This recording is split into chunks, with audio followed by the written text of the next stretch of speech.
Hey, what it do? What it do? What it do? What the business is, man? It's the one and only.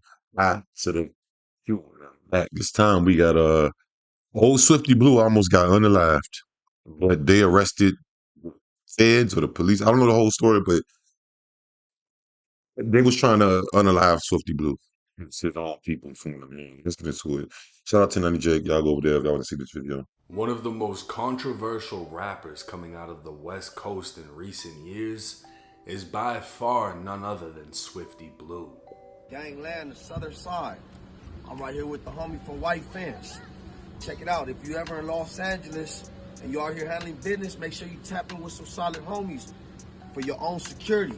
The streets is dangerous. Like, hey, Swifty, I need some shooters with me. You know what I'm saying? Shit. Yeah. Soft 25 bands. Oh, that's it? Soft 20 years, soft 25 How many bands. days You gonna is have that? some How many shooters with days? you. Man, for as long the as whole you, weekend? as long as you Mr. Check-In With Me himself is now more viral than ever for all the wrong reasons, as 19 members of the notorious Mexican Mafia have been charged by the Los Angeles County District Attorney's Office for their alleged involvement in a conspiracy to murder the rapper.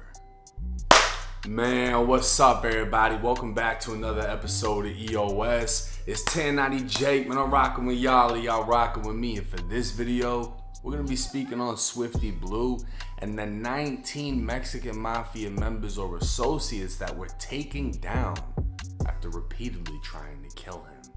Within the Mexican gang culture of Southern California lies a hierarchy that is known amongst all, but very rarely spoke on. Those that live that life follow a strict set of rules more known as politics and are forbidden from ever publicly acknowledging La M. On the streets of Southern California, if you were born in a Mexican neighborhood, you were raised amongst the Southsiders.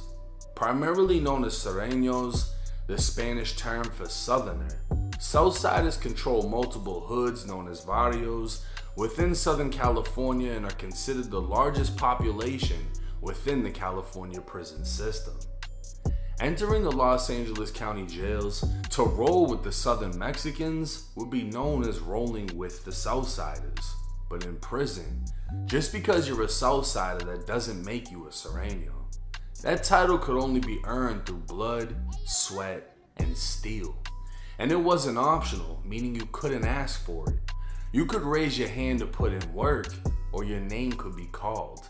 But either way, it wasn't until you completed the mission or multiple missions before you could even be considered. Even then, as a Sureño, this still wasn't the top of the food chain. There was another level that truly called the shots, that sent the orders to the Sureños, who then sent the orders to the Southsiders. And this elite group is known as the Mexican Mafia. Sureños represent the number 13, the 13th letter of the alphabet being M for Mexican Mafia. The connection between the two isn't a secret, and the power of both groups has been felt throughout not only the state, but the federal prison system as well. So how did Swifty Blue become a target by one of California's deadliest gangs? Swifty Blue is a known Southsider from Eastside Para 13, a Southsider gang on the east side of Paramount, California. Making noise as a rapper, he'd make even more noise for the controversial things he'd do or say, like telling visitors of Los Angeles to tap in with him for protection. So go. Gangland, the southern side. I'm right here with the homie from White Fence. Check it out. If you ever in Los Angeles and you are here handling business, make sure you tap in with some solid homies for your own security. The streets is dangerous. If you're not tapped in, you will get stepped on. Believe that. You will get stepped on. Believe that. The streets is dangerous. Tap in. Tap the fuck in. The shooter to the right of him from White Fence 13 is none other than G-Face, another Southsider who cooperated against the Mexican Mafia when he was stabbed back in the day. G-Face is currently incarcerated and in protective custody, as he isn't a made man, he's a marked man. And according to transcripts, has had a green light on his head from the Mexican Mafia since 2006. As far as Swifty Blue goes, A source would tell me Swifty was dating a woman related to a member of the Mexican mafia. During a fallout, this woman would allegedly threaten to tell her uncle about Swifty Blue disrespecting her, and it's alleged Swifty said fuck the both of them. He either didn't know who or how powerful that woman's relative is. Swifty Blue is alleged to have been paying a fee for the disrespect to keep himself unharmed. And keep in mind, everything I'm saying now is from a confidential source, so take everything with a grain of salt. Swifty's mouth would get the best of him, saying things on social media that was taken as disrespect to the mafia, making his money no longer good. Man, RP that nigga Money Sign Sway, bro. That's probably why they down, allegedly, Money Sign Sway, he got hit by his people, you know what I'm saying? And I'm looking at this video. I don't know what videos this is that 1090 Jake put in here, but I'm seeing him rapping in front of Money Sign Sway mural. And yeah, that might be, I'm pretty sure that's part of the reason he was endorsing that. And they, the same people that's trying to hit him, they swear. It's alleged that he didn't stop paying, but that his money would no longer be accepted. Another narrative is that he was paying, but at some point refused to keep paying. And regardless of which storyline is actually true, Swifty Blue's name was placed in the hat. In other terms, he was greenlit, and any member that fell under the umbrella of the Mexican mafia was to kill him if the opportunity presented itself. Another YouTube channel by the name of Renegade Media would thoroughly cover this story, but he did it a whole year ago, before anyone knew of the murder conspiracy, meaning he really had sources providing him with information that had yet to be revealed by law enforcement. The FBI would announce a conspiracy to murder the rapper began in December of 2022. Within the criminal complaint, Manuel Quintero, who goes by the name Snuffy, is alleged to be the man who ordered the hit.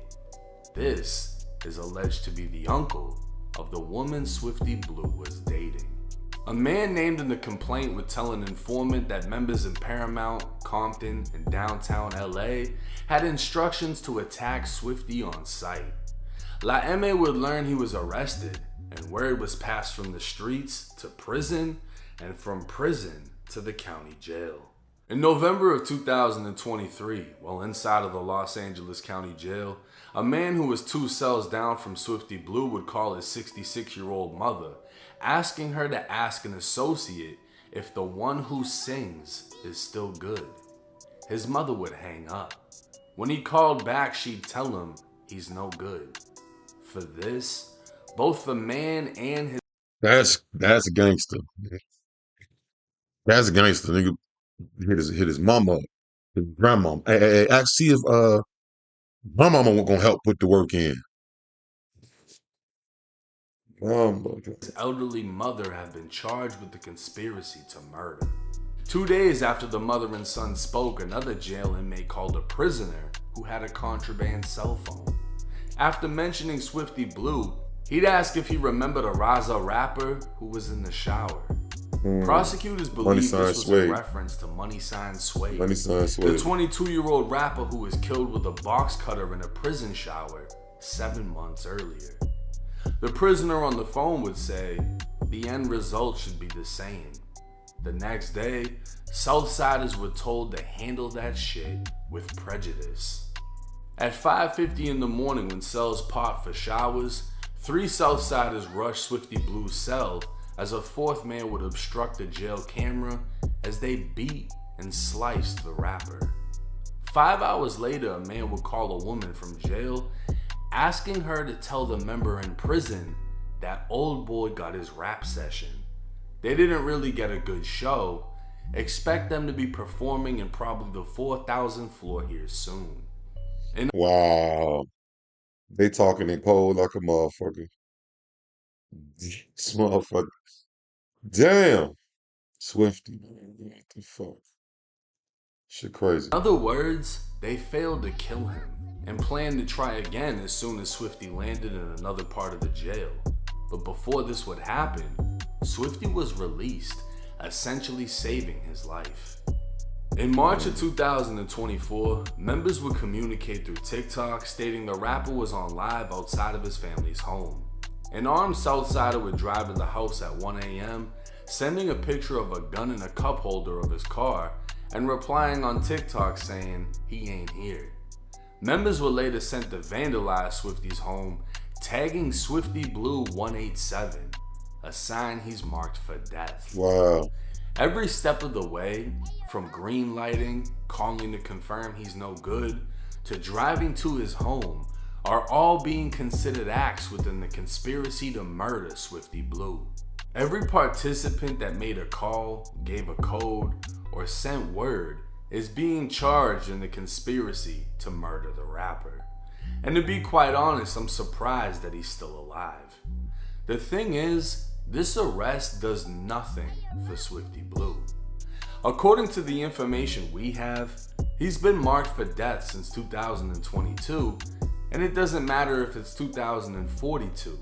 His name can never come out of that hat until his ticket has been punched.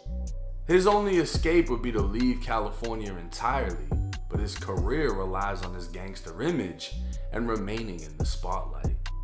Disrespecting a made man within the Mexican mafia is never a wise choice, but it sounds more so that it was an opportunity to extort the rapper and he refused. It's the same storyline for Money Sign Suede. Suede was a resident, meaning he lived in Los Angeles, but he didn't gangbang. When sentenced to prison, he rolled with the Southsiders due to his Mexican heritage, but when it came time to pay respects to the higher-ups, by literally paying for their respect, he refused and bled out in the prison shower because of it. The extortion of those with money has led to the demise of those with promising careers because of an affiliation to a group that flourishes not in luxury, but in the streets and prison. While Swifty Blue has never cooperated with the police, his unwillingness to cooperate with the strict politics of his affiliation may very well be the cause of his death in the future. Now, this is a lot to take in. In my opinion only, if he disrespected somebody he shouldn't have and is willing to make it right, I think that's how it should have went. Instead of risking the freedoms of many over one, and essentially 19 people being charged in a conspiracy that can end horribly for all 19 of them.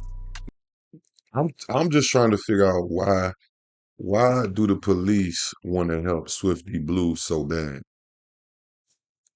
Like I feel like they're trying to use that as leverage to get him to maybe cooperate. I don't know. And I'm like, why they like, I don't know, man. That's not good. This is not good. It's not good. I ain't know Swifty Blue had all this shit going on, man. But hopefully he can make it out, man. Y'all let me know what y'all think in the comments below. Swifty Blue, the green light, man. Like, comment, notification bell. Deuce.